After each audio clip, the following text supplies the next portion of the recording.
Welcome to the From Ill to Good podcast, where we discuss all the things caregivers wish people would talk about, but don't, won't, or can't. Hi, my name is Jeanette Yates. I'm a lifelong caregiver for my mom and the founder of the Self Caregiver, where I help caregivers feel good, not guilty.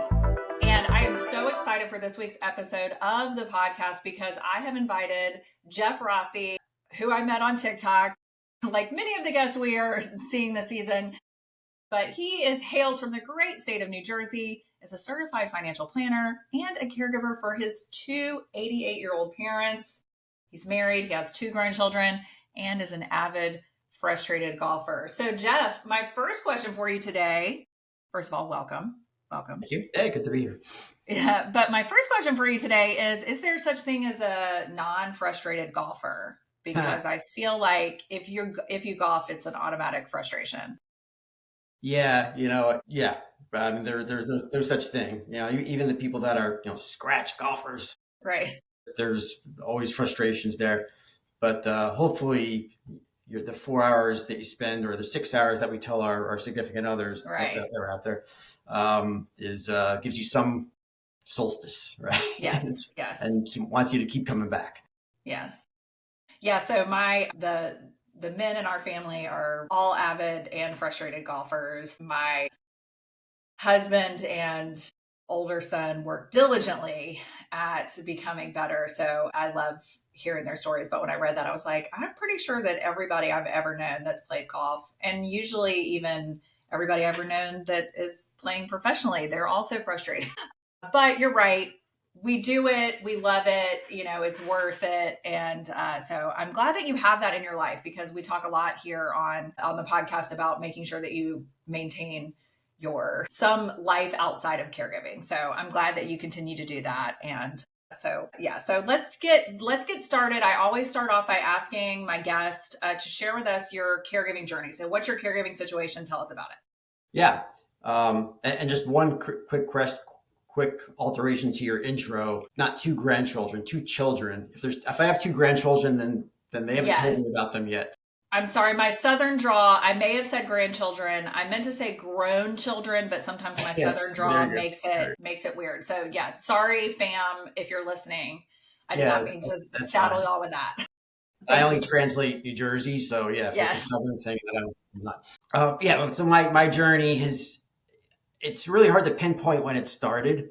I was thinking about kind of where we've come from, and it's really just evolved. As my parents aged and kind of more and more issues cropped up with the aging cycle, the caregiving, which I'm not a fan of that title. I'm like a care coordinator, care helper. I see people who are giving care, and they're in a whole different, whole different situation, I guess, compared to me. But we use that term as as a catch-all. But it probably really started in earnest for me 7 years ago when Mom got diagnosed with Parkinson's, because we noticed she was slowing down. There were some gait issues, but they were living independently. They had their own townhouse about 45 minutes north of me. And my sister lived 5 minutes away. So there weren't really any issues. My dad was still working well into his 80s. And when he wasn't working, he'd be going into New York City to see a show. And Mom was fine. Mom started to slow down. We decided to get an aid in 4 hours a day, slow it down more and more. And finally to the point where, Dad had to quit working, at 85 years old. And he was always the primary caregiver. But we'd still bring the aid in. He would go out to the senior center to do some activities every day, do some food shopping. He'd do the meal prep. Started to become too much, and so there's always constantly talking and brainstorming and coordinating. And then we just said, look, you can't stay here anymore in this townhouse. And we saw signs, right? We saw the signs of just clutter, and you'd open the oven and there'd be 2 pieces of burnt pizza sitting in there from 3 days ago. And they never lived like that before. So we started to see the differences between, how we lived growing up and how my parents were into the kind of their earlier senior years to, what it evolved to then. A lot of conversations didn't want to make a move. Finally convinced them to stick. Mom needs greater care. You can't manage it. Let's start to look at some of these continuing care retirement communities. It'll, independent living. We can still have an aide. So that's kind of what we legged into, and we moved them out of their place. We moved them into their current continuing care retirement community, which is now like 15 minutes from me. In January, sold their townhouse, so they were in an independent living, 2 bedrooms. We had an aide coming in 4 hours a day. So dad was still in the same mode. He was just still able to do his activities at the senior living facility. Right. Mom was getting out.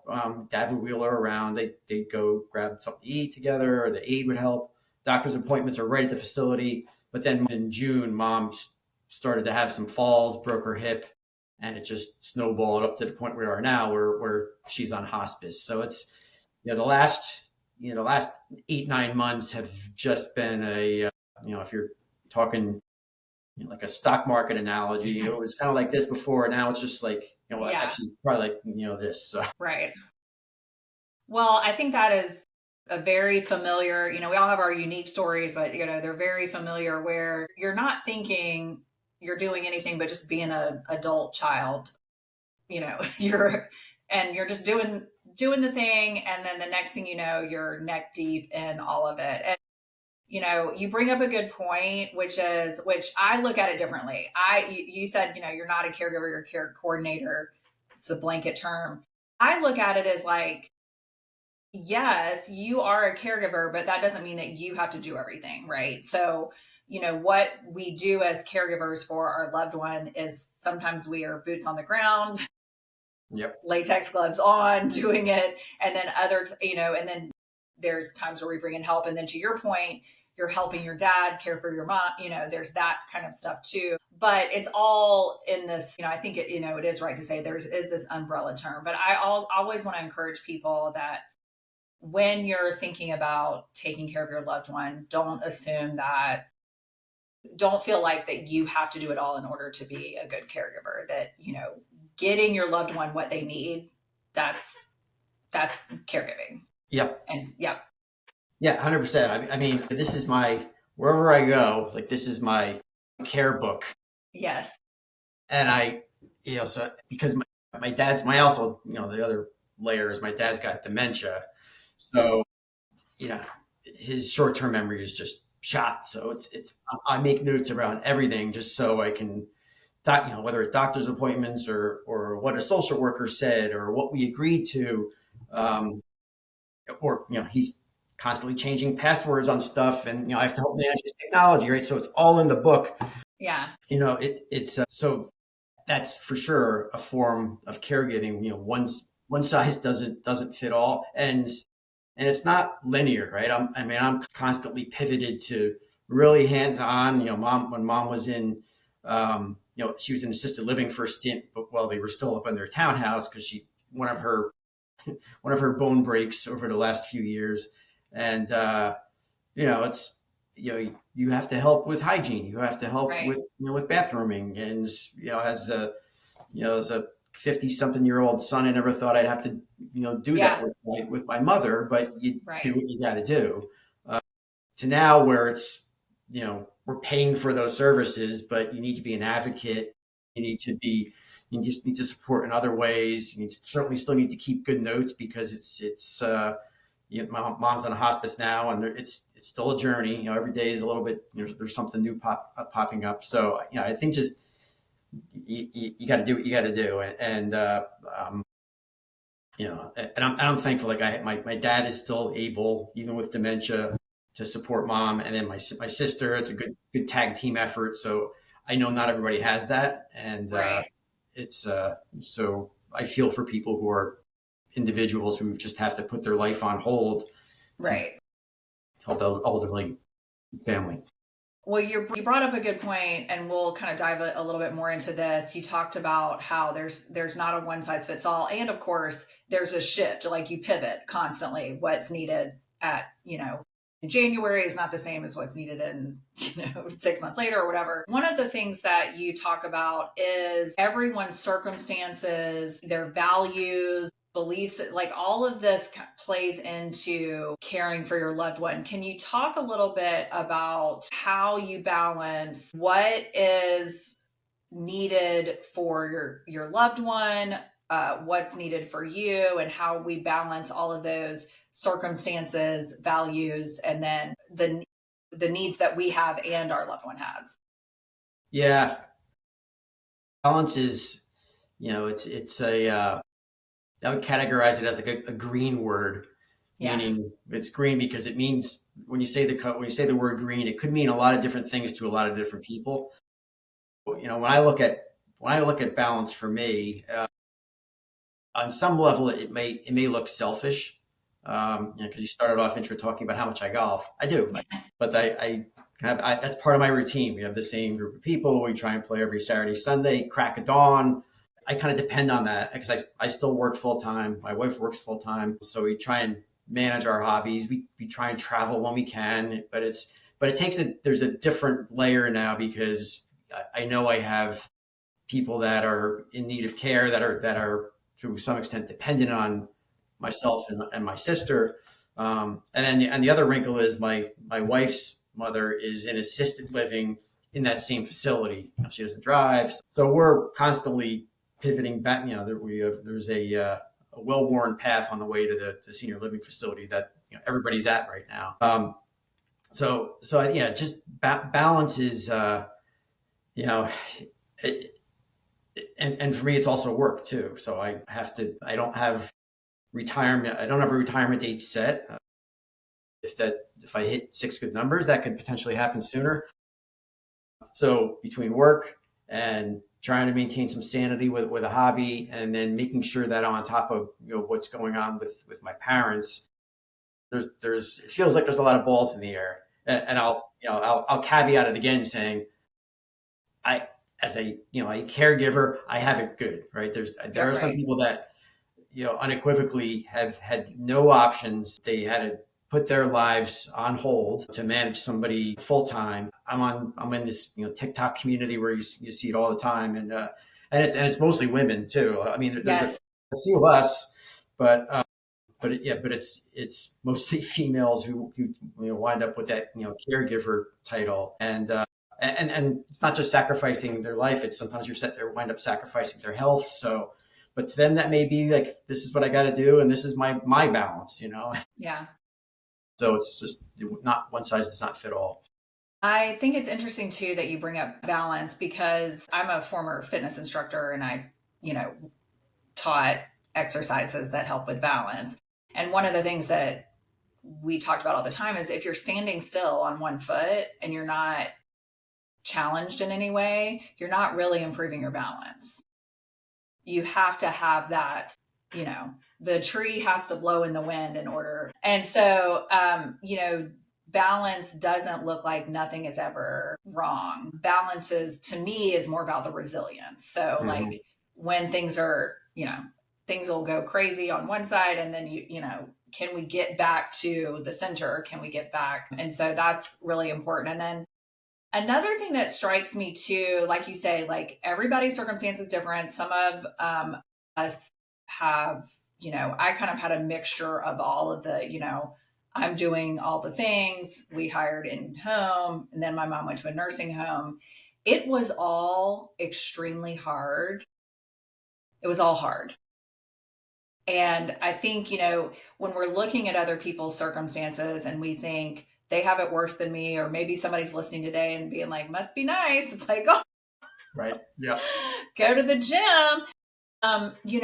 We all are carrying around this tremendous burden, responsibility, however you want to look at it, of, the lives of our parents are, Hmm. and that is that level of difficulty doesn't change whether, as far as like that guilt or that weight of responsibility, I think is universal.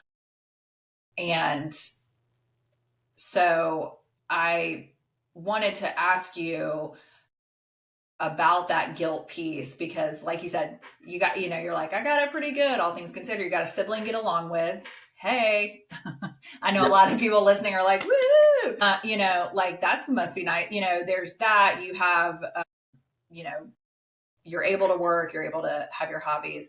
Do you have a component? Is there part of you that does have that guilt piece occasionally pulling at you? Even if you're able to overcome it, do you still feel that kind of guilt or, Yeah, I for mean, for that? sure. And that's it's a me problem for sure, right? And it's just the way our individual brains work. But it's guilt comes in many forms, and at many points. It's during the week. So it's Wednesday night. I just got done with work. The last time I saw mom was Saturday. Should I get down there tonight? I haven't talked to my spouse about it, but should I just go down there and see? Because the other part is just trying to. I always talk about being a good advocate for the people that you're caring for. I like the continuing care retirement community, skilled nursing that my mom's in. They do a great job, but they're also they don't have enough capacity in terms of aides and nurses for all the.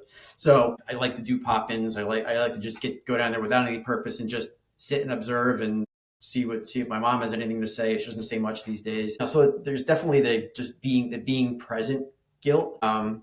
And then with my dad who's got dementia, he's still in the independent living apartment that they both moved into initially. Mom's in another building in skilled nursing, and I've learned he just doesn't have the ability to really manage his affairs, and I feel like I should be down there more with him, really digging in.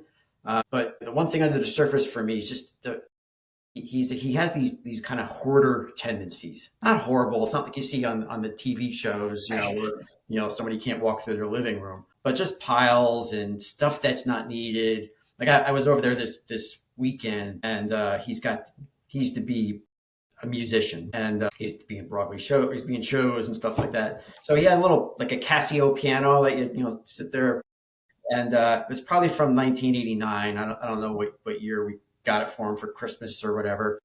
And he it wasn't working, and I was like, oh, well, let's swap the batteries out. So we put some new batteries in, didn't work. Plugged it in, didn't work. I was like, okay, Dad, this thing's from 1989. It's shot. Right. It's I don't think there's any repair shit. So long story short, he's like, okay, and he just slid it back under the dresser. I was like, well, you want me to just take that home with me? I could dispose of it because it's not. He's like, no, well, maybe I'll play around. I was gonna say, and you open up a closet, there's four more Casio pianos Yes, or whatever. literally, he does. He Yeah. does have three of them. He's got a couple that are like this big, and he's got the one big one.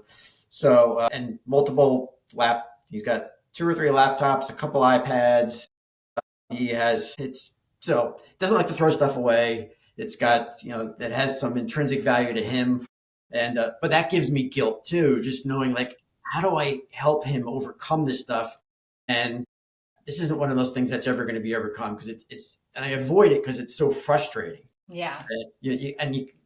This could be a whole other podcast if we talk about what we went through moving them from their kind of their full Right. life residence, down to senior living, and you had to make some decisions, Yeah. and that's still coming back to haunt us because my dad would be like, "What happened to those speakers that we had in the Yeah. townhouse?" I'm like, talked to my sister. I was like, "Did I throw those away?" She's like, "Yeah, I think you threw everything away." I was like, "So it's just there's Well, well, I do want to move into the frustration piece because I think that's something that we all deal with, like I said, like we were talking about, regardless of our actual day to day caregiving situation. So we are going to be frustrated as caregivers with our loved ones, with this situation, with the doctors, with the people who help care, perhaps our siblings, and maybe even our spouses, or our adult children, or whatever. Because we're exhausted, we're we're probably burned out, and so our fuse is really short. We get frustrated, and the circumstances. I mean, life, like, it's not, none of it's fair, right? So it's terrible. So let's talk a little bit about dealing with the frustrations in caregiving. And what have you found that works best for you, and what lessons have you learned about frustrations? yeah. With any caregiving situation, you know, unless your loved one is, you're the primary sole caregiver in your home and there's no other support, you have partners, right? And so for me, it's my sister, it's my dad, it's my wife, it's the CNAs at the facility they're at, it's the nurses, it's the social workers, and now the new layers, the hospice nurses and aides that are there. So I think you really just have to acknowledge you almost need to be like a CEO, right? Of kind of the care experience for your loved one, and not one of those CEOs that pounds fists and yells, and I think that will eventually work against you. So I think you just really need to leverage kind of the circle of care that you have to be able to get the answers and the action and kind of the changes to the experience for your loved one that you need, and try and be, I think one thing that drives my wife crazy about me is I just don't get emotional. Maybe that's a male thing, right? And but managing frustrations with care, and there's something that pops up, every day that's just like, how do we deal with this? You just need to be objective about it. I mean, there's plenty of reasons that something happened that was not that you didn't see as a kind of a favorable experience or step, and it may not be exactly what you're thinking is as to why it happened, Right. right? So Right. don't jump to conclusions. And I think building relationships with the right people within that circle of care is critical. Yeah. Good working relationships, like it's there was a time I was on vacation not too long ago. I posted a video about it that I was ranting a little bit because I was on vacation on the West Coast, and my dad called, and dad's got dementia, right? So everything that comes out of his mouth may not be interpreted exactly as what he's saying. But he was saying, Mama was sitting, they had lunch. She's sitting in her wheelchair. She's been in the hallway for X amount of hours, and I came back and she was still there. Nobody moved her. Nobody gave her like. So it was this whole thing. I was like, I'm out here on the West Coast. I don't know, but I called the social worker help, but I just said, hey, look, here's what Dad said. Yeah. I don't know what's going on, but can you just check on Mom just to me a favor? Didn't place blame because it's really nobody's fault. I see how hard the CNAs work when I'm there. It's not an act. They're going from one call to one room to one resident, just boom, boom, boom, boom. So it's a tough job, and it's probably a thankless job. But hopefully people that are giving care professionally get to have their own rewards, right? Yeah. But yeah, I think it's just a matter of kind of stepping back and just saying, all right, how do we, let's not place blame. How do we fix this problem? And who do I talk to in terms of my partners, and at least have a discussion about it, and don't jump to conclusions, because yeah, you can really kind of wreck your mental health if everything is a problem that we need to get to the exact bottom of and remedy, right? It's an effort and futility to try and put out every fire that comes with caregiving. Right. And I do agree, like my situation with my mom and her in her nursing home and yours, we do both have a good situation. Like the care there is good. The people there are responsive, all of that kind of stuff. And of course, like we said at the beginning, not everybody has that experience. But I think, I can also say that my mom, she spent so much time in hospitals, short-term rehab, back at home, hospital, short-term rehab. I mean, we've been all over this, the city where I live. And so I've been in good places and I've been in terrible places. And one of the things that helped me in every step of the way was to find, even in the worst place, I found one person that was doing their job well, that could help me make sure that my mom was getting the care she needed or would help me address issues. And, that was key to me not feeling so overwhelmed. And my mom, because, in her financial situation, we had to deal with what we had to deal with. And sometimes that meant I had to be there more, like you mentioned, to advocate and to all of these kind of things. But, finding that advocate on the inside is the key thing. And again, like where my mom spent the last couple of years of her life, it turned out that everybody that was there was, I could go to them and say, hey, everything's great, but here's this one, my mom has mentioned many times that she does not like broccoli. However, like Or, I would be like, hey, here's the problem I'm having.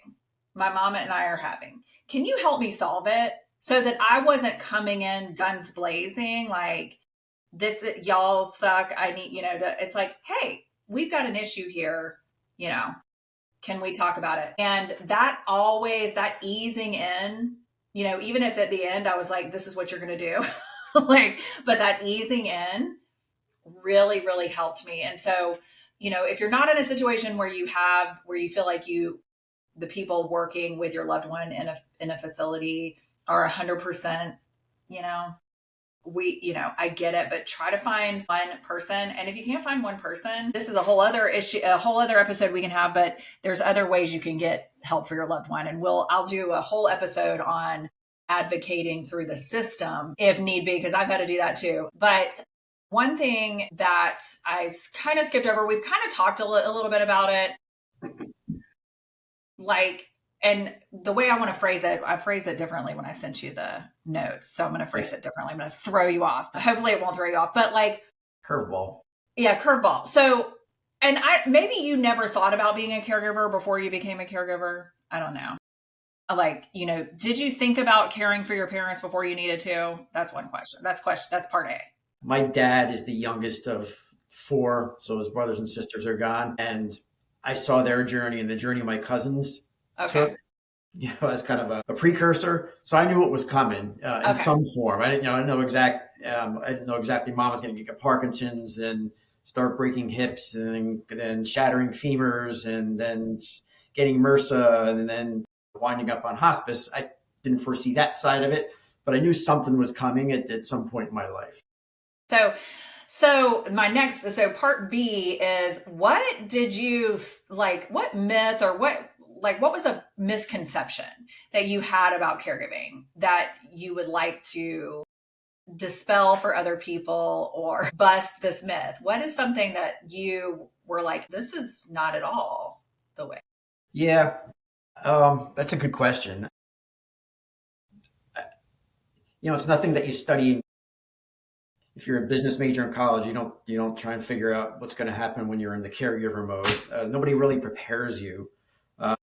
But I think, unless you have somebody who wrote a good book and you can get that book and bone up on it before stuff happens. But I think seeing some of what my cousins went through and how they managed it early on before it really hit the fan for us was kind of predictive. But what I learned from them early on was life went on. And they did what they had to do. I had one cousin. Most of my family was from like northeastern Pennsylvania, and my one cousin, they both retired, husband and wife, and they had one child, so they were free to go where they wanted to go, and big Disney fans. So post retirement dream was, let's move down to Florida and work for Disney, and that's what they did. But mom, my dad's sister, was still up in northeastern Pennsylvania in a nursing home with dementia. So they were trying to manage that from afar, and it was just untenable. So they had to make the move to get a nursing home down in Florida, near Orlando, and move mom from her lifetime home that she was in 80 plus years in northeastern Pennsylvania down to Florida. It all worked out. Yeah. It all worked out, and mom had a way better experience than she would have had in the nursing home, being there by herself, Right. So no far family away from, around. yeah. Right. Another and my other cousins, my dad's other brother, they used to bop back and forth between like the West Coast. They had a place in like Palm Springs. They were big. My uncle was a big golfer, but they were from New Jersey. So, and even when they were in their 90s, and my uncle had dementia but was still physically able, so he would drive, and my aunt, who had physical issues, would be the kind of navigation that my cousins managing getting them back and forth to California because that's what they wanted to do. They did what they had to do, right? Yeah. So, Yeah. But my cousins, were in New Jersey, were still, they're still going to concerts and doing their own vacation, and then getting mom and dad back and forth to California. So they were able to integrate it into their life. And so I think if you see this caregiving tidal wave coming and you're going, oh crud, this is going to be really bad, there's a way to ride the wave. Yeah. I just think with some, you just need to have some gumption, some commitment, some elbow grease, some commitment, and some creativity, and you could still deal with stuff. And if you have siblings, that's even better. Like I saw your podcast with Bernadette, and I think she helped to deal with that tidal wave with her sibling. Right, it wasn't perfect right off the bat. It was about to crash on her, but she managed through it, and now it's a little bit better. So yes, I don't and maybe I'm just too much of an optimist, is to say you can deal with anything. There's some situations that are just, but Well, and I think it's a good point to say, your life doesn't have to go completely on hold. Will there be sacrifices? Absolutely. Will things look exactly like you thought they would be when it happens? Probably not. But to say, I'm just going to put everything off for myself, whether it be vacations or basic healthcare, like some people are like putting off vacations, other people are like, I'm not going to go to the doctor, but what what we need to do is find some sort of way to still exist in the world outside of caregiving. And what that looks like, obviously, like we've mentioned many times, depends on your circumstances, depends on the level of support you have, depends on all of these things. But having something outside of caregiving that you are doing, and especially like you mentioned, in relationship with other people in your life, you're talking about your aunts and uncles, and these people, they're together, they're as a couple, they're traveling as a, that was one thing that for me was really something that I just was so, I didn't want to do, I didn't want to do anything. I was tired. And if we went on vacation, like I wanted to, like, I better be sleeping, like, because I just didn't. So, like, my relationships with my friends, my, spouse, my kids, kind of all just kind of weren't as good as they could have been because I was like, I've given it all and now I have nothing left. And what I wish that I had done differently sooner, eventually I got myself together, but what I wish I had done sooner is say, no, I'm not going to burn so much of myself that I can't invest in my marriage, invest in my parenting, do better at work, like, yeah, I kind of, I was I was a shell, I was a shadow. And so I think that's one thing that wherever you are in your caregiving situation, you can take away from this. Like, you may not be able to go on vacation. We get it. But, take a walk. Go. I remember one caregiver I was working with, she was like, I go out to dinner with friends once a month, and it's a big, huge ordeal, and it involves all of this, setting up to make sure that, her loved one yeah, could handle it. But she's like, she may not eat dinner that night, but I'm going to eat dinner with my friend, not really, but this kind of like, I'm going to shift the focus to myself for one night a month and just have fun with my friends. yeah. And You got to do that. I mean, yeah, the caregiving part of it, it's a, if this is your life, all of a sudden you have this factor, this other piece of the pie that it gets slivered in there that was never there before. So like now, like when my wife and I are talking about going on vacation or let's go do something this weekend, we always have to drop that other piece of the pie in there and say like, wait, but what if this happens with your mom? What if this happens with my mom? Is your sister going to be around? Is my sister going to be around? So I guess it was an Abraham Lincoln quote that said, those who fail to plan to fail, right? So we're always planning around kind of the care experience. It's a few check boxes, but it's always got to get factored into the conversation yeah. just to make sure that there's proper coverage and we're not dropping the ball on anything. Right. And to be clear, there were, plenty of times where I was able to go on vacation in my caregiving journey. However, the last couple of years, I would be like, you know, talking to my husband and being like, because I was so deep in it, like I probably couldn't, he could probably see like she's been caring for her mom for 40 years. She does not realize that this is not going to go on forever. You know what I mean? But like, so I'd be like, are we going to try to I want to try to get out of town. And he'd be like, I'm a little hesitant to plan anything, and fortunately we didn't do vacation for, a year and a half because things were precarious. And that's okay too, because it was a sliver of time. I didn't just, one thing with caregiving is you do have to, what may be needed right after mom breaks her hip and goes into the hospital and all this is different than when she's in a stable situation. And, does that make sense? Like it changes. So I think that's another thing is we can plan, but we also need to be flexible enough to be able to pivot and say, no, we're not going to go on this trip, or yeah, we're going to go on this trip, or, we're going to make this decision. Or, so I think that's important too. Yeah. My wife's planning a trip with her girlfriends for next year. Everybody's turning a big milestone birthday, and all our college friends. And we're like, you better buy the insurance, because we don't know what's going to happen in that time period. And it's I feel like we've leveled off a little bit. June up until like the end of August was just hellacious. And although I probably just jinxed it, right? Saying, I feel like, but mom was back and forth to the hospital more than I can count on one hand since June.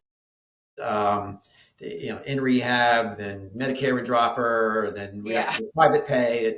And the cost is a whole nother podcast. But but now that she's she's back in skilled nursing at $620 a day. But like I said, different podcast. Yeah. I was gonna say we are gonna have you back on to discuss financial stuff another day, but because it is a whole thing, right? The math is my favorite topic, just because it's black and white. Like I know what we're going to pay, but now we made the decision to put her on hospice, and that's provided a little bit of level of relief to say, they know what she's in their hands. Still worry about my dad, but he's self-sufficient. So things have leveled off. Like the emergency kind of responses that we had throughout the summer, and it was a bit of a hellacious summer, those have stopped. So now it's just like, that's our routine now is my sister will go down one day, I'll go down one day, my dad's there twice every day, talking to social workers, talking to the hospice nurse, but there's nothing that's urgent and important. Everything's important right now that we're dealing with, but nothing is that level of urgency that's so I think caregiving is it's this cycle, right? It's like I said early on, I kind of evolved into being a caregiver, and then part of that journey was the activity just spiked this summer because of mom falling and breaking, and now it's the things have calmed down a little bit. Yeah, for now. I was gonna say I'll get an email later that's like, you'll never guess what happened. Well, Jeff, it has been amazing talking to you. Thank you so much for sharing your story, your insights, and helping us bust some caregiving myths, and giving some encouragement to our listeners and viewers, because we are also on YouTube and Substack with videos. So, Jeff, thank you so much for joining us today, and we look forward to having you on again soon. Thanks very much, Jeanette. Yeah, great to have a conversation. And I know there's a lot of caregivers out there, and for me, anything that was slightly helpful was helpful. We can make a difference in a caregiver's life. That's the goal. And if you guys want to follow Jeff's journey, he is on TikTok. I will link his TikTok account in the show notes. But thank you for joining me today on the From Guilty to Good podcast to access additional resources, support our show,